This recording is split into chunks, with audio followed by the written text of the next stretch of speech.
everyone, welcome to my YouTube channel Bankers Avenue and my name is Preeti Tiwari. In this video I am going to tell you a right approach to solve puzzles for all banking exams. So stay tuned till the end of this video. Let's get started.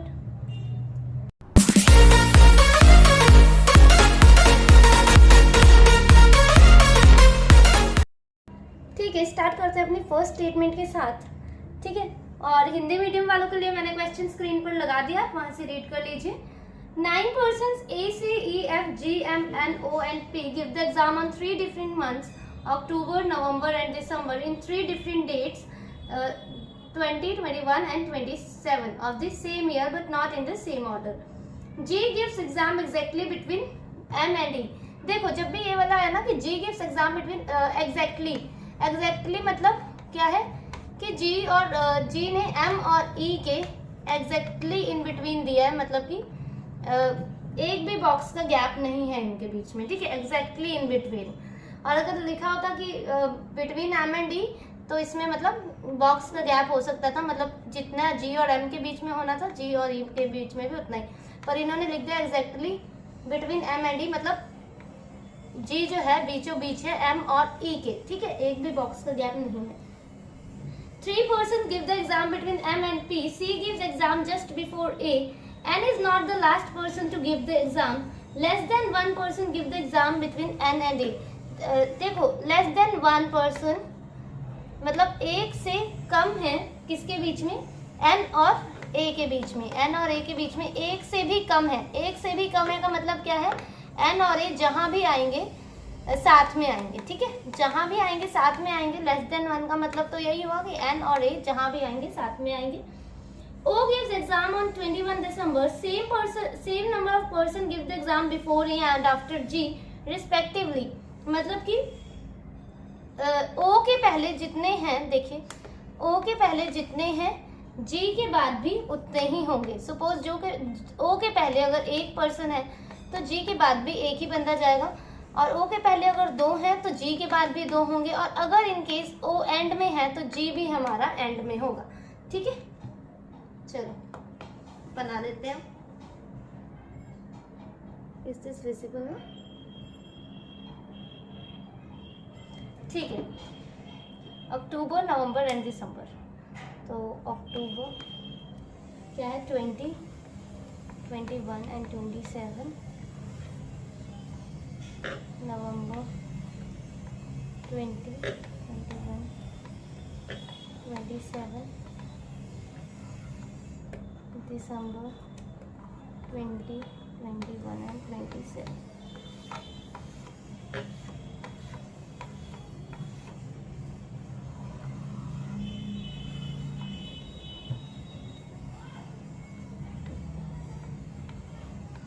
देखो, एक हमें statement ये दे रखी थी कि O gives exam on 21 दिसंबर.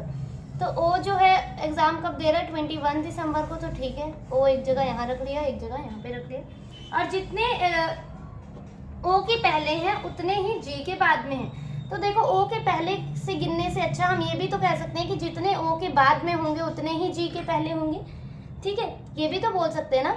इन्होंने बोला है O के पहले जितने हैं G के बाद में उतने होंगे, तो हम ये भी तो बोल सकते हैं कि O के बाद में जितने होंगे G के पहले भी उतने होने चाहिए. तो देख लो, O के बाद से गिन लेते हैं हम, यहाँ पे थोड़ा इजी पड़ेगा.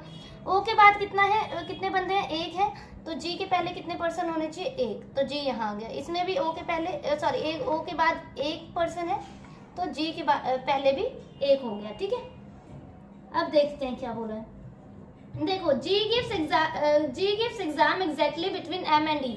G जो है exactly between M and E है, तो मतलब गैप नहीं है, तो M एक जगह यहाँ ले लेते हैं और E यहाँ पर, और E और M एक जगह यहाँ पे. ठीक है, M और E एक जगह यहाँ पे ले लिया, E और M एक जगह यहाँ पे ले लिया. चलो आगे. 3 person give the exam between M and P. M और P के बीच में कितने का गैप है, 3 का गैप है. 1, 2, 3 P, 1, 2, 3 P. ठीक है. C gives exam just before A. देखो, C जो है just before A है, तो ठीक है, ऐसी जगह हमें सेट करना है जहाँ पे 2 इकट्ठे हों बॉक्सेस. तो देख लो यहाँ पे क्या दिख रहा है, यहाँ पे तो C और A.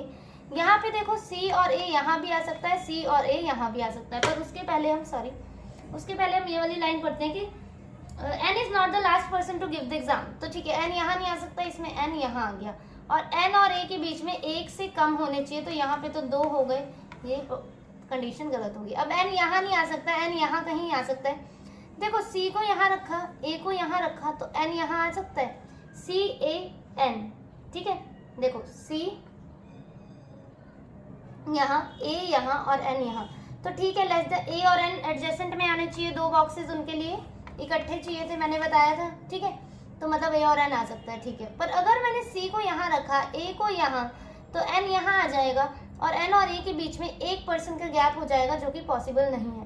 तो इसका मतलब सी यहाँ आएगा, ए यहाँ आएगा और एन यहाँ आएगा, और इसी के साथ ये कंडीशन भी हमारी फिट हो जाएगी। E G M C A N P O, और यहाँ कौन रह गया, A C E F G H M E F G F, तो एफ यहाँ पर आ जाएगा, ठीक है। E G M C A N P O F, ये जो है हमारा कंडीशन सेट हो गई, ठीक है। नेक्स्ट वाली देखते हैं। 8 persons A B C D E F G and H, 8 लोग हैं, A B C D F G H are sitting around a square table में बैठे हैं, ठीक है। In such a way that 4 of them are sitting at the corners, इस जो भी कॉर्नर में बैठे हैं वो कैसा फेस कर रहे हैं, 4 of them are sitting at the corner and facing the center। देखो फेसिंग द सेंटर का मतलब क्या होता है, एक होता है फेसिंग द सेंटर और एक होता है हमारा फेसिंग अवे, तो इसमें कंफ्यूज नहीं होना। फेसिंग द सेंटर मतलब इनसाइड फेसिंग है और फेसिंग अवे मतलब आउटसाइड फेसिंग है, ठीक है। तो ठीक है, जो कॉर्नर वाले हैं वो इनसाइड फेस कर रहे हैं और जो मिडल वाले हैं वो आउटसाइड फेस कर रहे हैं, ठीक है। While 4 of them are sitting in the middle of the side and facing away from the center, ठीक है। One person sits between A and B, who sits in the middle of the sides of the table. C sits third to right of B. E sits second to right of one, who sits opposite to C. As many person between E and F as between F and G. अच्छा, E और F के बीच में उतने ही लोग हैं जितने F और G के बीच में हैं। तो हम ये बोल सकते हैं कि F जो है हमारा E और G के बीच में है, ठीक है। जितने E और F के बीच में होंगे, सपोज E और F के बीच में अगर 1% का गैप है तो F और G के बीच में भी 1 का ही होगा। E और F के बीच में अगर 2 का गैप है, F और G के बीच में भी 2 का होगा, और अगर एक भी बॉक्स का गैप नहीं है तो ये इकट्ठे आएंगे E F G, ठीक है। D sit second to right of H, D जो है सेकंड टू राइट है H के, who does not sit opposite to A, H जो कि A के अपोजिट नहीं है, ठीक है। कर लेते हैं, देखो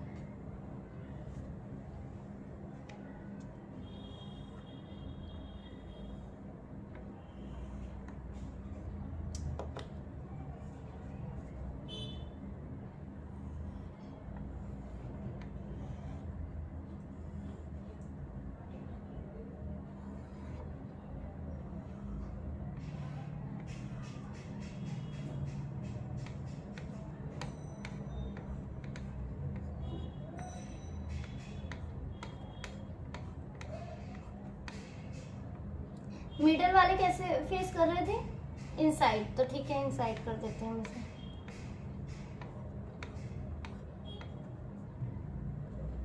सॉरी, मिडल ने कॉर्नर वाले इनसाइड थे और मिडल वाले आउटसाइड थे, तो मिडल वाले को आउटसाइड फेसिंग कर दिया, ठीक है। अब देखते हैं, 1 person sit between A and B, who sits in the middle of the table। B जो है मिडल में बैठा है, तो हम कहीं भी मिडल में B को बिठा सकते हैं, ठीक है। तो B को मैंने यहाँ पे बिठा लिया एक जगह और एक जगह यहाँ पे ऐसे बिठा दिया। A और B के बीच में 1 का गैप है, तो 1 छोड़ के A यहाँ आ जाएगा, इसमें 1 छोड़ के A यहाँ पर बिठा लिया। B who sits in the middle of the table, ठीक है। C sits third to right of B, C जो है थर्ड टू राइट है B के, तो 1 2 3 C यहाँ आ जाएगा, इसमें 1 2 3 C यहाँ आ जाएगा। E sits second to right of one, who sits opposite to C, C के अपोजिट जो भी है, सपोज ये पर्सन है, सपोज नहीं है ही ये पर्सन, C के अपोजिट ये पर्सन है, C के अपोजिट इसमें भी ये वाले पर्सन है, तो इसके सेकंड राइट में E बैठा है, तो ये साउथ फेसिंग है, तो इसका सेकंड राइट कहाँ होगा, यहाँ पे होगा, E यहाँ, इसमें भी E यहाँ पे, ठीक है। As many persons sit between E and F is between F and G। अच्छा, ई और एफ के बीच में उतने ही है जितने एफ और जी के बीच में, ठीक है। देखो D seat second to right of H, D जो है एच के सेकंड राइट में है और एच जो है यहाँ पे नहीं बैठा।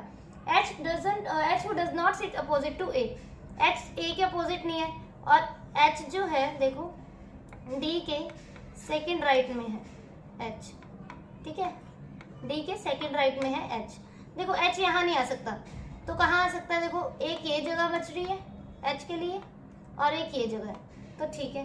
देखो एच यहाँ तो आ नहीं सकता क्योंकि ये साउथ फेसिंग है और एच यहाँ आएगा तो डी यहाँ पे आएगा, पर ये तो सेकंड टू लेफ्ट हो जाएगा, मतलब एच यहाँ भी नहीं आ सकता। एच यहाँ आ सकता है, ठीक है, एच यहाँ आएगा तो डी कहाँ आ जाएगा, यहाँ आ जाएगा, यहाँ नहीं आ सकता, तो ठीक है एच और डी यहाँ आ सकता है, तो मैं यहाँ डॉट लगा दिया मैंने। एच अगर यहाँ, डी अगर यहाँ पे, तो एफ और जी के लिए देखते हैं कौन सी कंडीशन बचती है।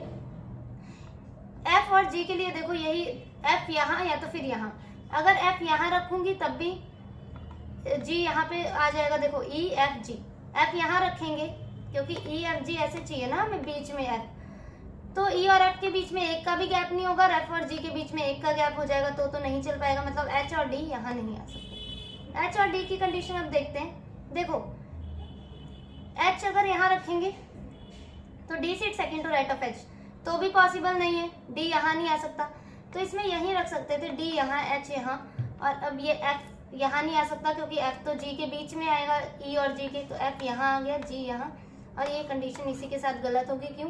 क्योंकि ई और एफ के बीच में उतने लोग नहीं हैं जितने एफ और जी के बीच में है, ठीक है। अब फिर से वही वाली कंडीशन देखते हैं, डी और एच वाली, इस वाले में देखो एच यहाँ नहीं आ सकता, यहाँ पे एच आ सकता है, यहाँ और या तो फिर यहाँ, ठीक है। एच यहाँ आएगा तो डी यहाँ आ सकता है, हाँ आ सकता है, ठीक है, आ सकता है, ठीक है, यहाँ पे टिक कर लिया, यहाँ आ सकता है, यहाँ नहीं आ सकता। एच अगर यहाँ रखा, देखो एच अगर यहाँ पे रखा, देखो एच यहाँ नहीं आ सकता क्योंकि एच यहाँ आएगा तो डी यहाँ पे आ जाएगा, जो कि पॉसिबल नहीं है क्योंकि वो सेकंड लेफ्ट में हो जाएगा डी, और डी हमें second to right of H चाहिए, तो एच यहाँ भी नहीं आ सकता। एच यहाँ आ सकता है, फिर डी यहाँ आ जाएगा, कैसे? क्योंकि ये सेकंड राइट हो जाएगा, ठीक है, एच यहाँ, डी यहाँ, पर देखो फिर भी वही कंडीशन हो जाएगी, ई यहाँ है और एफ और जी यहाँ हो जाएंगे, पर हमें कौन सा बीच में क्या चाहिए, हमें एफ चाहिए, तो ये तो गलत हो जाएगा, एफ और जी यहाँ नहीं आ सकते क्योंकि ई थोड़ी चाहिए बीच में, हमें बीच में तो हमें एफ चाहिए ना, तो ये गलत हो जाएगा, मतलब एच और डी यहाँ नहीं सेट कर सकते, एच और डी यहीं सेट कर सकते हैं, एच डी। अब एफ और जी कैसे कर रहे हैं, देखो एफ यहाँ नहीं कर सकते क्योंकि एफ जो है ई और जी के बीच में है, तो एफ के लिए एक यही जगह बच रही है, जी के लिए ये। अब देखो ई और एफ के बीच में कितने लोग हैं, एक लोग हैं, और एफ और जी के बीच में भी कितने चाहिए, एक, तो ठीक है एक यहाँ पे भी है, इसका मतलब ये कंडीशन सेट होगी, एफ बी जी ए सी एच ई डी, ये कंडीशन इसी के साथ सेट होगी, ठीक है।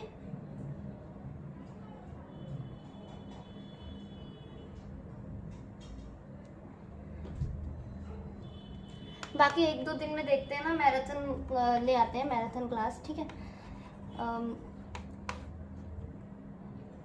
1 घंटे की होगी मैराथन, तो ठीक है, और उसमें सारी इंपॉर्टेंट पजल कर लेंगे, और रीजनिंग के लिए बाकी पजल्स के लिए तो क्विजेज लगाओ, ठीक है, और टेक्स्ट बुक का ना मतलब टेक्स्ट बुक में फ्री मिलते हैं, फ्री क्विजेज मिलते हैं, प्रैक्टिस मॉक हो गया, गाइडली हो गया है, और स्मार्ट कीड़ा में वैसे इतने है नहीं, पर ठीक है, ठीक है, ये सब आपको फ्री क्विजेज इसमें मिलते हैं, इसमें लगाओ, और जब भी पजल को सॉल्व करो ना विद टाइमर करो, ठीक है, कि कितने टाइम में हो रहा है, और जितनी ज़्यादा प्रैक्टिस करोगे उतनी ज़्यादा आपका टाइम सेव होता जाएगा, टाइम आपका बचता जाएगा, और आप ज़्यादा से ज़्यादा पजल्स लगा पाएंगे।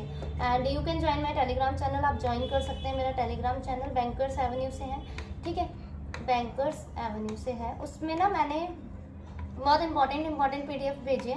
एक तो है SBI PO में जो भी लास्ट 5 ईयर पजल्स आई है ना, उसके मैंने PDF सेंड की है, लास्ट 5 ईयर पजल्स, और एक क्या भेजा है मैंने, उसमें और भी PDFs हैं, आपको मिल जाएंगी।